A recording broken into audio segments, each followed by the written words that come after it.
रूढमो आयिर्याडं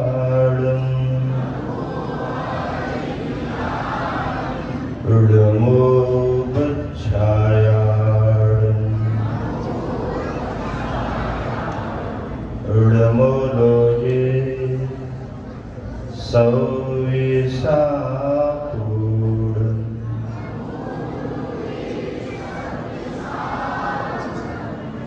पंच परमेष्टि भगवान की अहिंसा परमो धर्म की गुरुवर आचार्य श्री विद्यासागर जी महाराज की निर्यापक श्रीमन मुनिवर समय सागर जी महाराज की समता सागर जी महाराज की संघ की हरिका संघ की 45वें दीक्षा दिवस महोत्सव की। आज का संदर्भ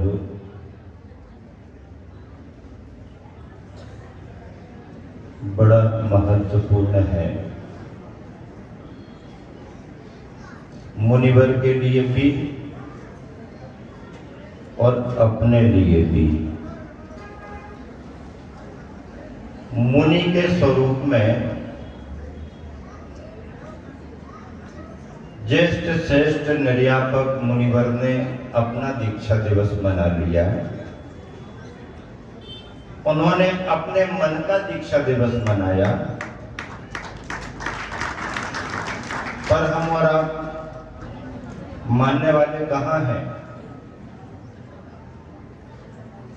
हम सभी ने भी अपने मन का दीक्षा दिवस मना लिया।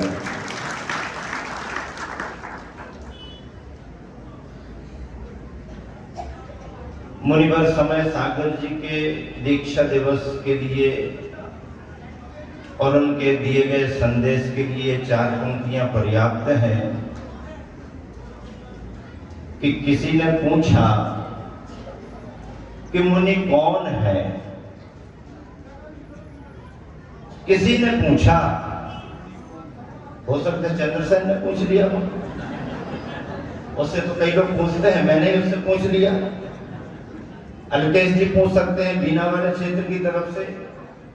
आज बहुत सारी समाज के प्रतिनिधि केसरी, कड़ा, बड़ी देवरी, सुरकी, सागर सभी जगह से, बंडा से बहुत समाज है, बंडा भर करके आई है।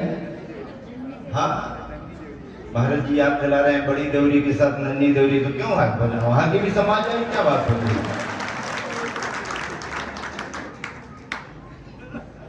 किसी ने पूछा कि मुनि कौन है। मैंने कहा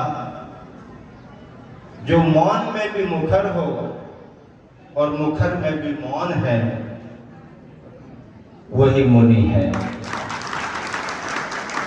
मुनि कौन है? जो मौन में भी मुखर है, बोल नहीं रहा पर संदेश जा रहा है, और बोलने में भी मौन है, वही मुनि है। आचार्य पूज्यपाद स्वामी ने बड़े अच्छे तरीके से गुरु और शिष्य के संवाद को रेखांकित किया है।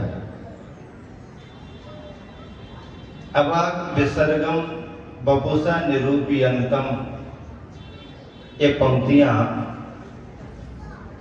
इस भाव की प्रतीक हैं कि बिना बोल उपदेश दे रहे भव्यों को इस बपुषा से। आप हमारे पास आकर के सुनते हैं, हम सभी अपने गुरुवर के पास जाकर के सुनते हैं, हम और आप अपने गुरुवर को बार बार सुनते हैं। लेकिन ऐसे अनेक भव्य जीव भी हैं जो हमारे पास भी नहीं आ पाते हैं, हमारे गुरुवर के पास भी नहीं जा पाते हैं, पर वो भी आते जाते गुरुवर को देख करके, आहार विहार की चर्या को देख करके समझ जाते हैं कि मुनिवर का स्वरूप क्या होता है।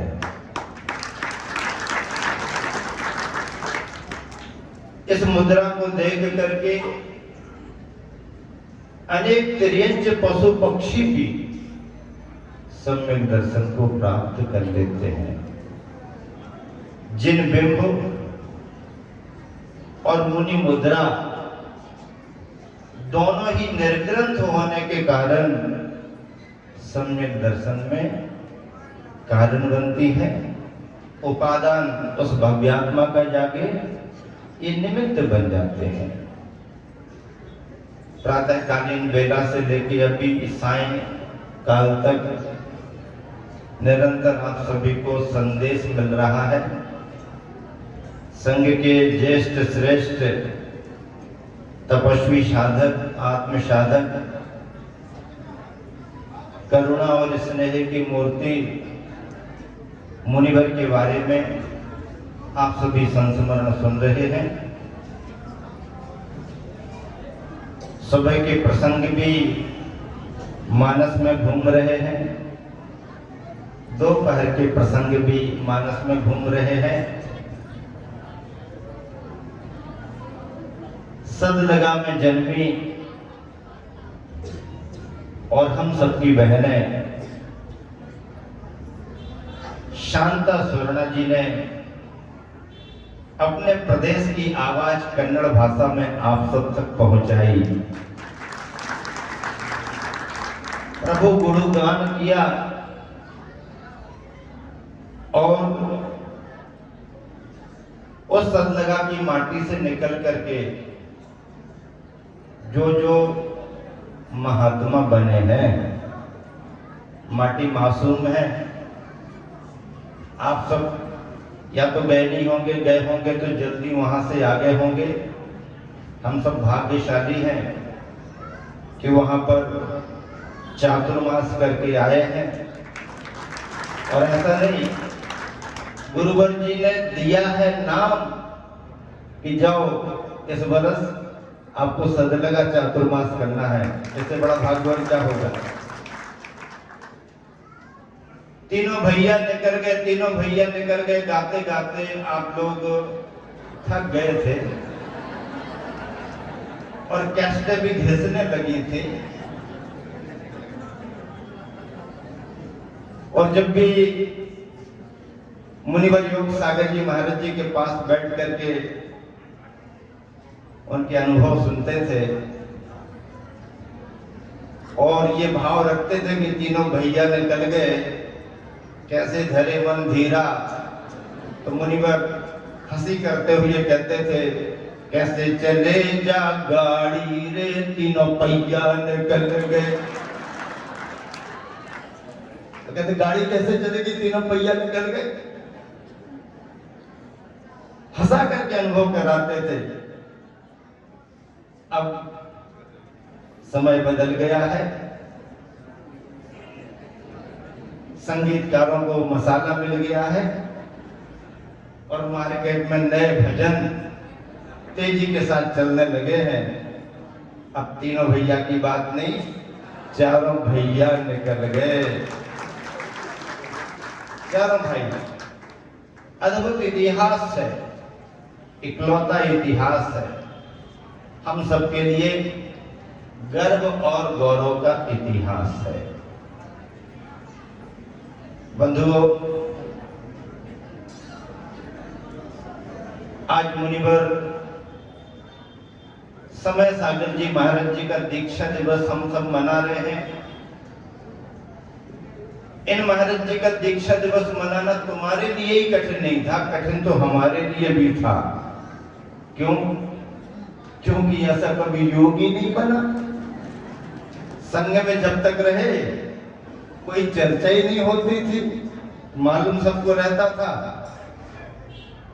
कमरे में चर्चा कर ले, बाहर कोई ऐसा कुछ हुआ नहीं। संघ में साथ साथ बहुत रहे, बाहर रहे तो दूर दूर बिहार रहे। बल्कि आचार्य श्री के दीक्षा दिवस मनाने के अवसर बहुत बार मिले और लगभग हर वर्ष जब तक संघ में रहे आचार्य श्री के हर दीक्षा दिवस पर बोलने का अवसर भी मुझे शुरू से ही मिला। हाँ, और ही महाराज माता जियों के नंबर लगते थे, लेकिन हमारा तो फिक्स रहता था, कहीं ना कहीं से आएगा ही आएगा। और आचार्य जी कहते भी थे, बस ये बहुत बड़ी कृपा गुरुवर की। कल शाम को मुनिवर के पास बैठे थे,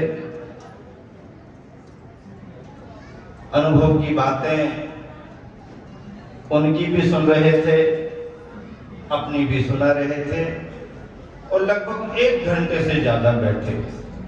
हाँ, महाराज जी ने भी जैसे ही देखा तो सबको बाहर कर दिया। महाराज जी आए, मैं और निष्कंप सागर जी दोनों बैठे रहे, बहुत बातें करते रहे, क्योंकि भाव भी रहता है। भैया वृत्ति करने का भाव हुआ तो जैसे ये सभी महाराज जी सुनाते, महाराज जी बहुत ध्यान रखते हैं, तो महाराज जियों से ही मंगा करके कुछ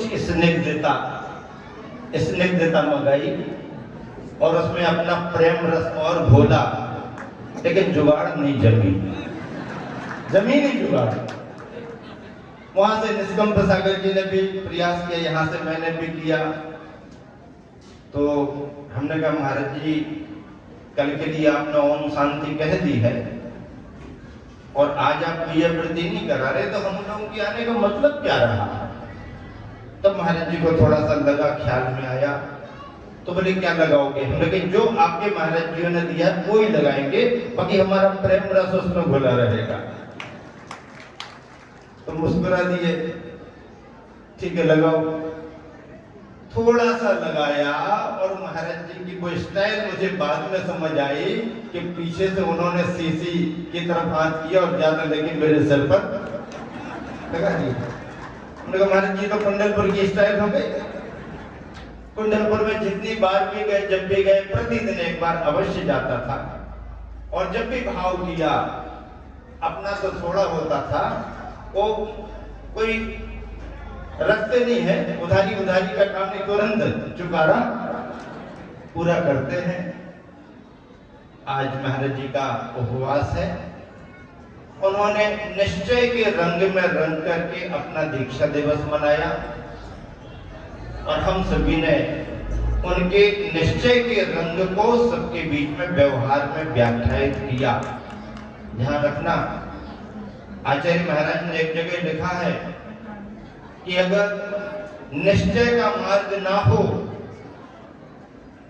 तो तत्व का स्वरूप लुप्त हो जाएगा। मूल तत्व क्या है?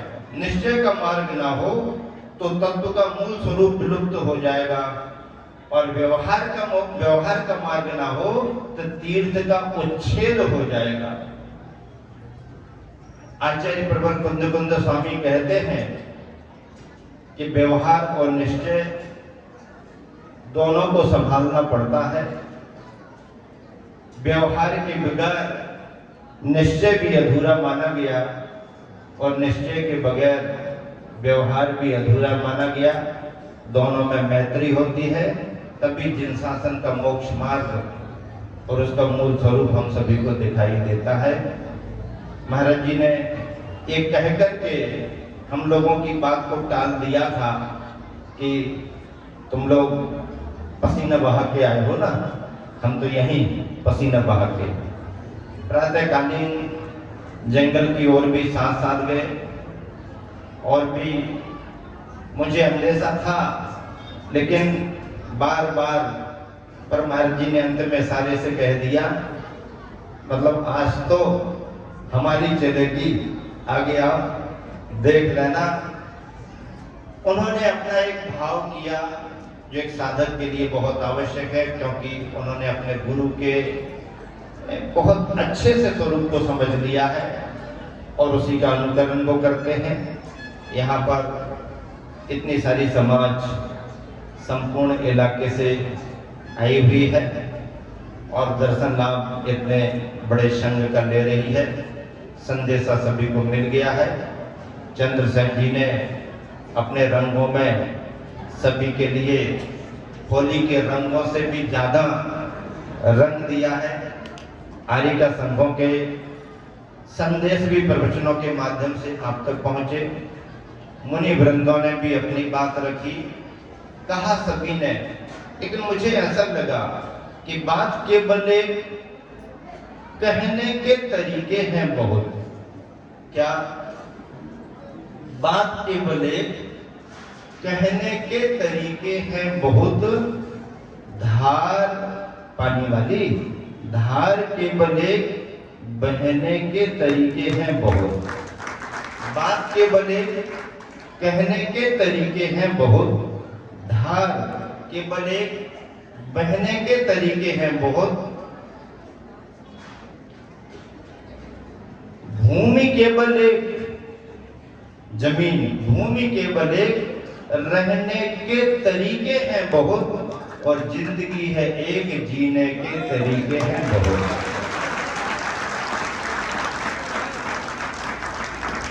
गुरुवर की नजर जिनको लगी वो इस नजराने में आ गए, और जो गुरुवर को अपना गुरुवर मानते हुए उनकी नजर ना लग पाए इसलिए डिठौना लगा करके आते हैं, कृपया काले वाले धागे बांध के मत आना, डिठौना लगा के नहीं आना, इस भावना से आना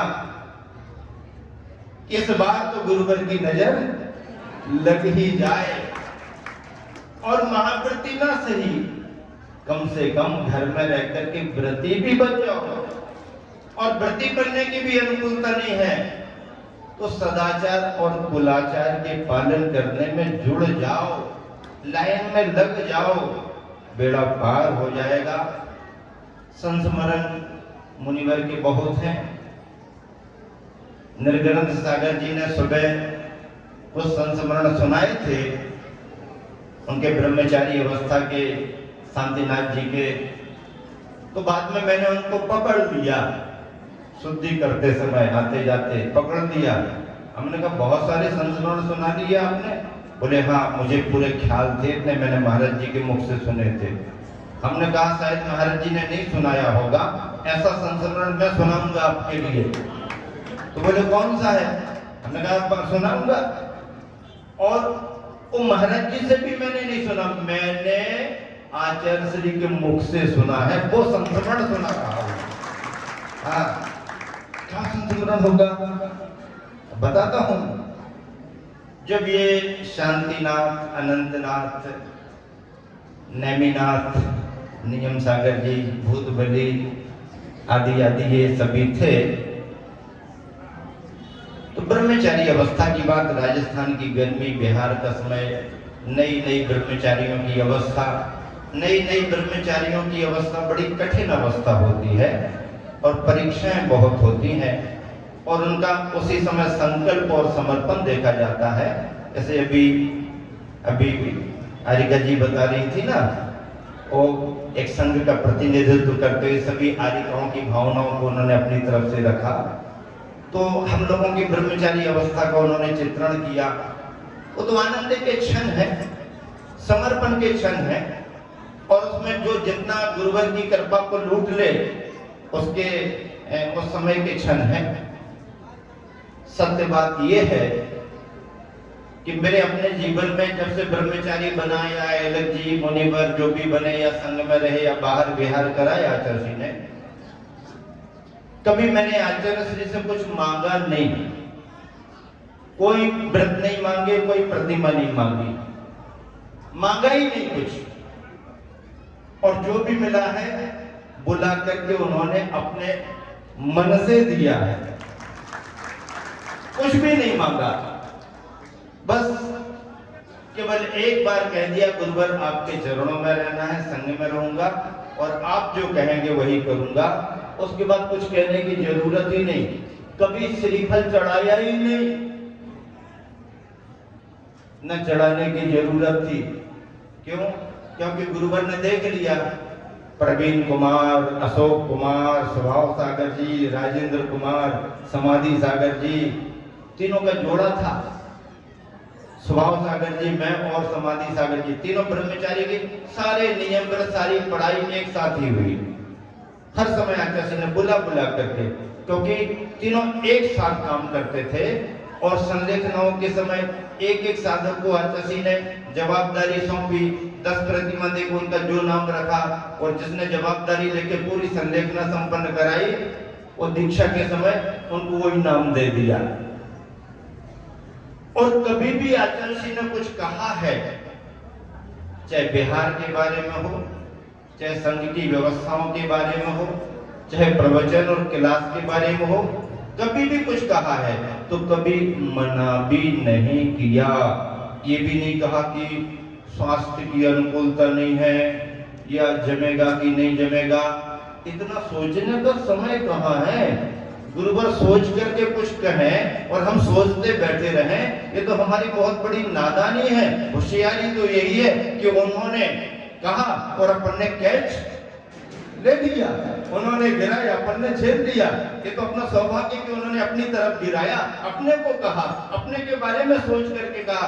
उन्होंने जो भी कहा, जो आज्ञा हो, यही मुनिवर समय सागर जी, मुनिवर योग सागर जी, मुनिवर नियम सागर जी, कितने सारे महाराज दक्षिण से आकर के उत्तर में ये सब सीखे हैं। बताते हैं कुछ आता नहीं, वो स्वयं बोलते हैं, लेकिन उनकी ये लघुता है। कर्नाटक से आकर के इस हिंदी प्रांत में उन्होंने जितनी उन्नति की है, उनका पुरुषार्थ अधिक है। हम लोगों का उनके सामने कोई पुरुषार्थ नहीं है, कोई पुरुषार्थ नहीं। उनका पुरुषार्थ अधिक है, इसलिए उनके प्रति हम सब लोगों का समर्पण भी अधिक है। हम सबके ज्येष्ठ श्रेष्ठ हैं, बहुत अच्छा है।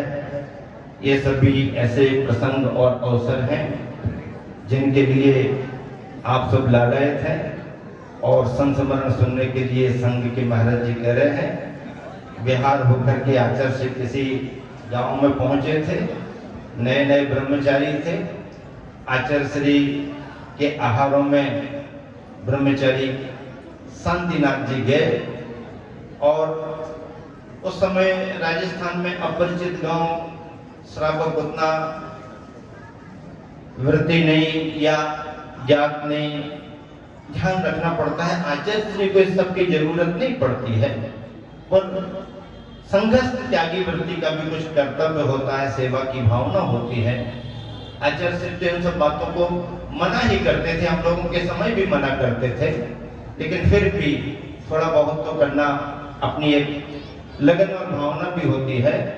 हुआ ये कि आहार में गए, पानी वानी चला होगा, जो भी प्रारंभ में चला, और ग्रास दिया कि उसमें बाल आ गया, अंतराय हो गया, अंतराय हो गया। आचार्य श्री वापिस आए,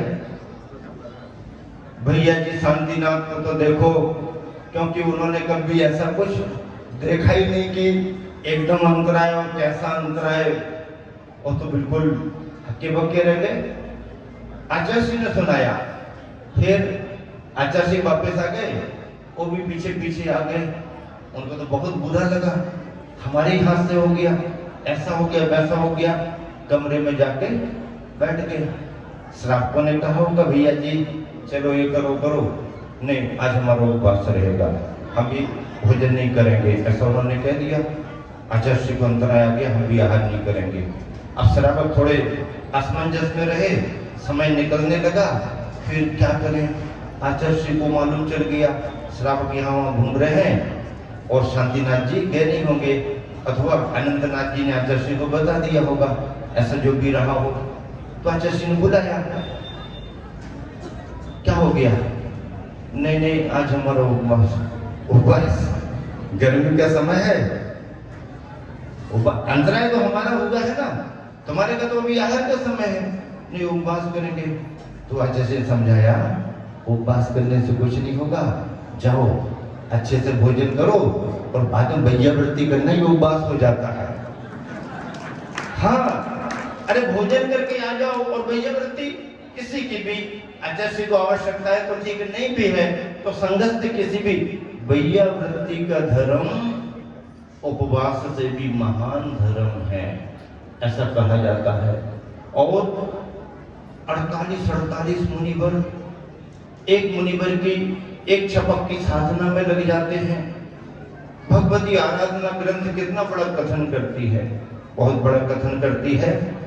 बस आचार्य श्री के ऐसे दूरदर्शी संदेश संकेत संघ को इतना विशाल किए हुए हैं। सारा संघ, चाहे कोई भी मुनिवर उत्तर भारत में हो, कोई दक्षिण भारत में हो, कोई आर्य का संघ यहाँ वहां हो, कोई कहीं पर भी क्यों ना हो, सब आचार्य श्री के लिए समर्पित हैं और आचार्य श्री की सब पर भरपूर कृपा है। दीक्षाओं के क्रम में आचार्य श्री ने सबसे पहले सिद्ध क्षेत्र नैनागिर में एक मुनि दीक्षा दी, प्रयोग के तौर पर दी। आचार्य श्री ने कहा था मैं प्रयोग कर रहा हूँ, अधिकार तो मिल गया था दीक्षा देने का 72 में जब आचार्य बनाए गए थे वो, लेकिन उस समय से कोई ऐसा भाव नहीं किया। 80 में जाकर के पहली निर्ग्रंथ मुनि दीक्षा दी। 80 के बाद 81 में 2 मुनि दीक्षाएं दी, 81 के बाद 82 में 2 मुनि दीक्षाएं दी, 82 के बाद में नहीं 80 में 1 मुनि दीक्षा दी, 80 में ही फिर सागर में 2 मुनि दीक्षा दी मोराजी में, फिर 81 में 2 मुनि दीक्षा दी, 82 में 3 मुनि दीक्षा दी और 83 में 5 मुनि दीक्षाएं दी। कितनी मुनि दीक्षाएं? 5।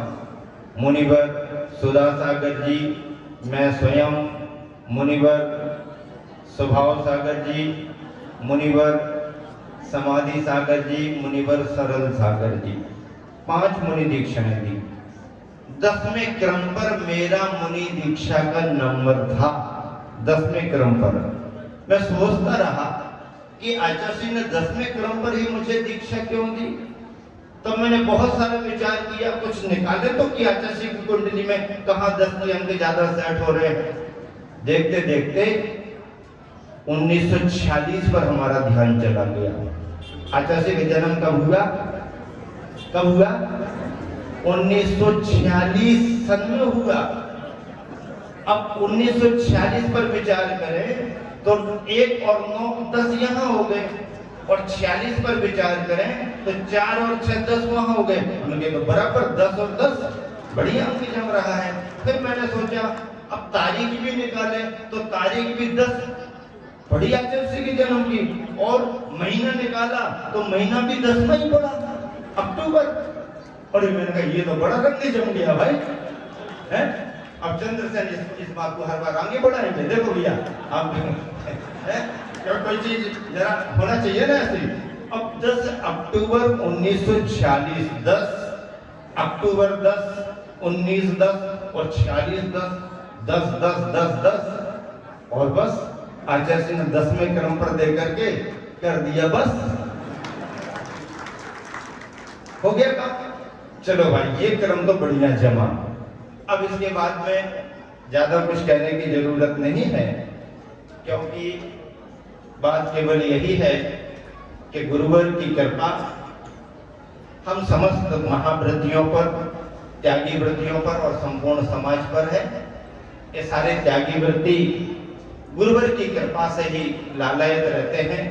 गुरुवर ने कहा आचार्य वो होते हैं जो घनी छांव के वृक्ष के समान होते हैं, जिनके नीचे सभी को छाया मिलती है। ये बात सही है, लेकिन छाया देने वाले वृक्ष से पूछो या कभी उसके पास जाकर के देखो, घना वृक्ष सभी को छाया तभी दे पाता है जब सारी धूप को अपने ऊपर झेल देता है। जिसमें सारी धूप को झेलने की क्षमता होती है वही शरण में आए हुए भव्यात्माओं को छाया प्रदान करते हैं। गुरुवर ने अगर हम सबको छाया प्रदान की है, इसका मतलब है उन्होंने जीवन में अपने ऊपर बहुत सारी धूप को झेल लिया है। बंधुओं, अगर कहीं कोई ऊंचा पहाड़ पर्वत हो, अगर कहीं कोई ऊंचा पहाड़ पर्वत हो तो निश्चित मान करके चलिए कि आसपास गहरी नदी जरूर होगी। पहाड़ दिखता है, निश्चित मानिए आसपास गहरी नदी जरूर होगी। अगर कहीं कोई ऊंचा पहाड़ पर्वत हो तो निश्चित मान करके चलिए कि आसपास गहरी नदी जरूर होगी, क्योंकि बिना गहराई को पाए कोई ऊंचाई प्राप्त नहीं कर सकता। बिना गहराई को पाए कोई ऊंचाई प्राप्त नहीं कर सकता। गहराई को पा भी ली जाए तो भी ऊंचाई पाना बहुत कठिन होता है। लेकिन बिना गहराई के पाई गई ऊंचाई, बिना गहराई को पाई गई ऊंचाई दिखाऊ तो हो सकती है, लेकिन टिकाऊ नहीं हो सकती है। बिना गहराई को पाए ऊंचाई दिखाऊ हो सकती है, लेकिन टिकाऊ नहीं हो सकती। ऊंचाई वही टिकाऊ होती है जिसके पास में गहराई है। गुरुवर आचार्य श्री ने ऊंचाइयां पाई हैं, ये हमारे को दिखाई दे रही हैं, लेकिन उन्होंने गहराइयां पाई हैं, ये उनकी जड़ों की बात है। मुनिवर समय सागर जी ने भी उसी गहराई को पाकर के श्रेष्ठतम ऊंचाई को प्राप्त किया है।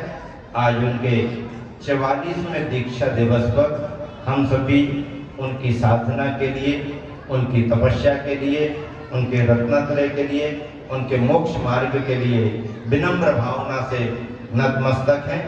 सारे संघ में और संघ के ज्येष्ठ श्रेष्ठ निर्यापक श्रमणों में एक हैं, और ऐसे निर्यापक ज्येष्ठ श्रेष्ठ श्रमण के निर्देशन में गुरुवर आचार्य श्री की कृपा में ये सारा संघ निरंतर आगे बढ़े। उनके स्वस्थ होने की, निरंतर स्वास्थ्य लाभ लेने की भावना से हम सभी कामना करते हैं। गुरुवर आचार्य श्री ने उनके लिए, उनके साथ में मुनि प्रशस्त सागर जी, मुनि मल्ली सागर जी, मुनि आनंद सागर जी जैसे महाराज जियों के साथ में 10-10 महाराज जियों के लिए और दिया है। 10 का भी एक बहुत अच्छा योग है जो हमारे 10 के अंक से जुड़ रहा है। इतने सारे सभी छोटक जी, बस इसी शुभ भावना के साथ समय को देख करके विराम दे रहा हूँ। सभी जन निरंतर इसी भावना से, इसी प्रकार से मोक्ष मार्ग में आगे बढ़ते रहें। महावीर भगवान की बहुत दूर दूर से लोग आए हैं। कृपया